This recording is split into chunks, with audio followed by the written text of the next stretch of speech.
রঞ্জা,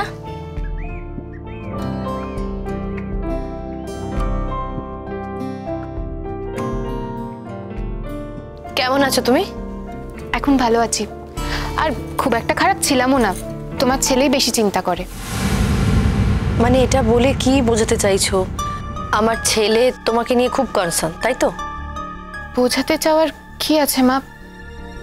তুমি নিজের চোখে দেখতে পাও না? মানে তুমি তো দেখোই ওর একটা ভাঙাচোরা জীবন, তাই আমাকে আশ্রয় করে নিতে চায়। আর তো কিছুই না।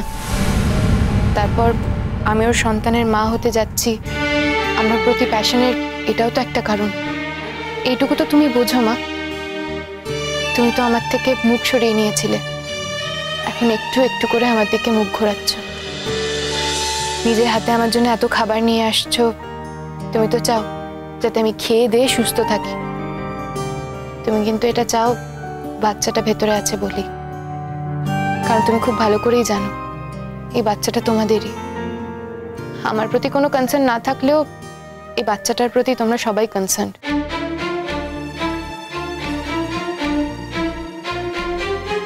আর তা না হলে বাবা তো কোনোদিনই এখানে আসতো না, এখন কেন আসছে? বাবাও নিশ্চয়ই ওরকমই মনে করে, তাই আসছেন। কি বাবা, কিছু ভুল বলছি? তা কেন বলছো? আগে কি তোমার খোঁজ খবর নিইনি? এ বাড়িতে সবাই রাধিকাদিকে বেশি পছন্দ করে, আমার চেয়ে ভালো তো আর কেউ জানে না।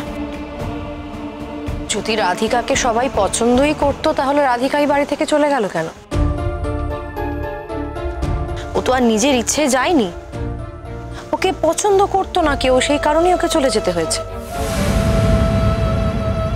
হ্যাঁ, অবশ্য আমিও প্রথমে রাধিকাকে পছন্দ করতাম না, কিন্তু তারপর আমি আসাতে মনে হয়েছে রাধিকাদি আমার চেয়ে 1000 গুণ ভালো। এবং এটাই সত্যি, কোথায় রাধিকাদি আর কোথায় আমি। আমার আর রাধিকাদির কোনো তুলনাই হয় না, আমি কোনো তুলনাতে যেতেই চাই না। যাক, এসব কথা এখন ছাড়ো, খাবারটা খেয়ে নাও। আমার ছেলেকে কিন্তু আবার বলো না যে মা তো আমাকে পছন্দই করে না, তাই আমাকে খেতেই বলে না, এসব যেন বলো না। মা, আগে যখন তুমি সত্যি আনতে না তখনই বলিনি, এখন তো সত্যি সত্যি নিজে হাতে তুমি আমার জন্য এত খাবার এনেছো, এখন তো বলার প্রশ্নই ওঠে না। একটা কথা মাথায় রেখো মা, এই বাচ্চাটা কিন্তু তোমাদেরই। আমি ওর মা হতে পারি, কিন্তু শেষ পর্যন্ত বাচ্চাটা তোমাদেরই থাকবে। আমার তো নিজেরই খুব খারাপ লাগে নির্লজ্জের মতন এত খাবার খেতে, কিন্তু কি করব বলো, ডাক্তারই তো বলেছে যদি বাচ্চাকে সুস্থ রাখতে হয় বেশি করে খাবার খেতে হবে। আমার প্রেশারটা তো উইক, মানে আমার প্রেশার লো, আর আমি তো খুব দুর্বল, তাই। আঘাত দেব বলে তো এখানে আসিনি, তোমাকে সুস্থ করব বলেই আমি এসেছি। সুচিস্মিতা, বলো, শুনছি। তুমি আমাকে এতটাই ঘৃণা করো যে আমার স্পর্শটা পর্যন্ত নিতে পারলে না? না, তা নয়, তুমি বলছিলে কোনো কথা, আমি শুনছিলাম, শুনলেই তো হলো। ঠিক আছে, আমি তোমাকে স্পর্শ করব না, কারণ আমি তো অস্পৃশ্য। এটা অবশ্য আমারই মনে রাখা উচিত ছিল। না না, বলো। না, বলছিলাম তুমি আমাকে ছেড়ে চলে যাবে না তো? আজকে যদি তোমার জীবনে আমার দরকার থাকে তাহলে থাকবো, আমার নিজের জন্য নয়, শুধু তোমার জন্য। না না, তুমি আমার জন্যই থাকো। তোমার জন্য যে আমাকে তোমার দরকার নেই সেটা আমি অনেকদিন আগেই বুঝে গেছি। তাই নাকি? বুঝে গেছো? তুমি অনেক কিছু বোঝো তো, অনেক কিছুই আগে থেকে বুঝে যাও, সেই জন্যই চলে এসেছিলে বোধহয়।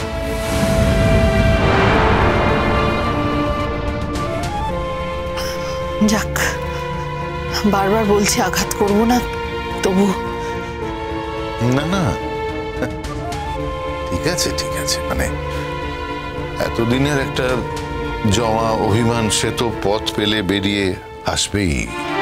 এর মধ্যে আমি কোনো অন্যায় কিছু দেখতে পাচ্ছি না। তবে আমি বলছিলাম যে ওই আমার কথাটা দেখো,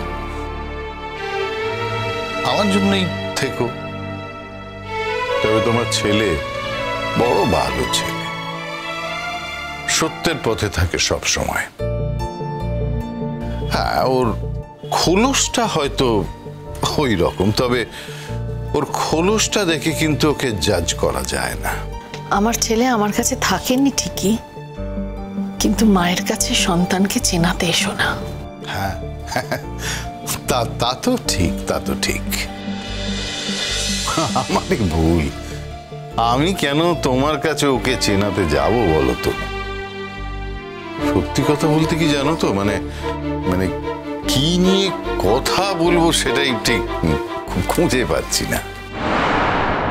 আমার মনে হচ্ছে যে কোনো কথাতেই হয়তো আবার কোনো উৎপাত হতে পারে, সেটা আমি আর চাই না।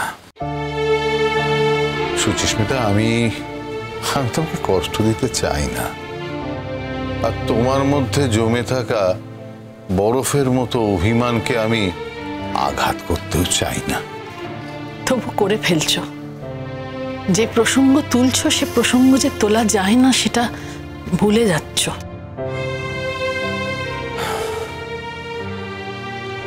এটা কথা ভাবছিলাম, বুঝলে? বলো। বলছিলাম যে অনেকদিন তো কোথাও যাওয়া হয়নি। তুমি কি আমার সঙ্গে কটা দিনের জন্য কোথাও ঘুরতে যাবে?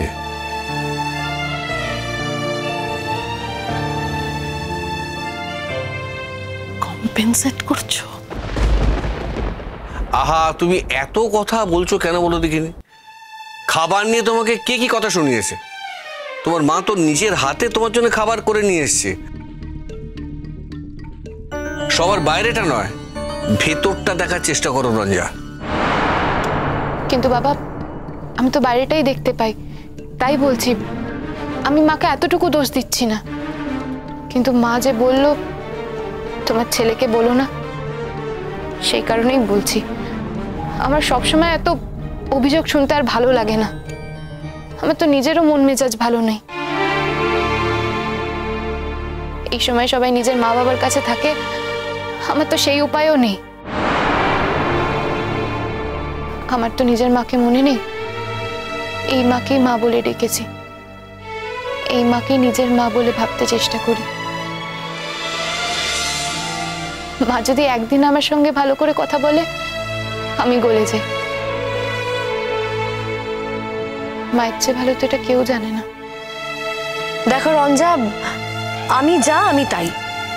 আমি এত নাটক করে কোনোদিন কোনো কথা বলতে পারিনি, আর আজও পারবো না। তুমি একটা কথা তো মানবে, তোমাদের বাড়ির সাথে আমাদের বাড়ির কিন্তু কোনো দিন যেতে পারে না, কখনো যায় না। আর আমার একটা মাত্র ছেলে, তার জীবনটা এইভাবে নষ্ট হয়ে যাবে, চোখের সামনে তার স্বপ্নগুলোকে শেষ হয়ে যেতে দেখবো, এটা তো আমি স্বপ্নে কোনোদিন ভাবতে পারিনি। শর্মিষ্ঠা, ওর জীবনটা নষ্ট হয়নি। তোমার মনে হচ্ছে যে ওর জীবনটা নষ্ট হয়নি, কিন্তু আমার মনে হচ্ছে ওর জীবনটা একেবারে নষ্ট হয়ে গেছে। দেখো, একটা সাধারণ ডিগ্রি হাতে নিয়ে ও তো ডাক্তারিটা এই জন্য পড়েনি যে হসপিটাল দেখবে, হসপিটাল চালাবে। ও তো অনেক বড় স্বপ্ন ছিল, বিদেশ যাবে, কিছু করবে। কোথায় সেসব? এখন সব তো চুকে বুকে গেছে। এখন আবার বাবা হতে চলেছে, ব্যাস হয়ে গেল আর কি, সংসারে ঢুকে পড়লো। আর তাছাড়া জানো তো, স্বপ্ন না দেখানোর জন্য লোকের দরকার হয়। রাধিকা যখন ছিল তখন ওকে স্বপ্ন দেখাতো, স্বপ্ন দেখাতে পারতো, কিন্তু এখন ও নেই, তাই স্বপ্ন দেখার অন্য কেউ নেই। আর তাছাড়া যে যেরকম, সে তো তাকে সেই দিকেই টেনে নামাবে, তাই না? আমি হয়তো ওকে স্বপ্ন দেখাতে পারিনি, কিন্তু তোমরা তো দেখিয়েছিলে। তাও তোমার ছেলে কেন স্বপ্ন দেখলো না মা? মা, আমার কি এতটাই ক্ষমতা তোমরা সবাই ওকে স্বপ্ন দেখাবে আর আমি ওই স্বপ্নটা চাইলেই মুছে ফেলতে পারবো? তা না মা, আমিও চাই ও অনেক বড় ডাক্তার হোক, ও বিদেশ যাক, আমি তোকে কতবার বলেছি, কিন্তু ও বলে দাদু ভাই অনেক ভরসা করে আমার উপর দায়িত্বটা দিয়েছে হসপিটালের। মা, তোমাকে আমি একটা কথা দিতে পারি, একদিন এই সংসারের নাগপাশ থেকে ওকে আমি মুক্ত করে দেব। যদি আমি এই হসপিটালটাকে আরেকটু ভালো করে বুঝে নিতে পারি। তুমি কি করে বুঝবে? হ্যাঁ, কি করে বুঝবে তুমি? তুমি কি doctor? Para pa eka duka, para pa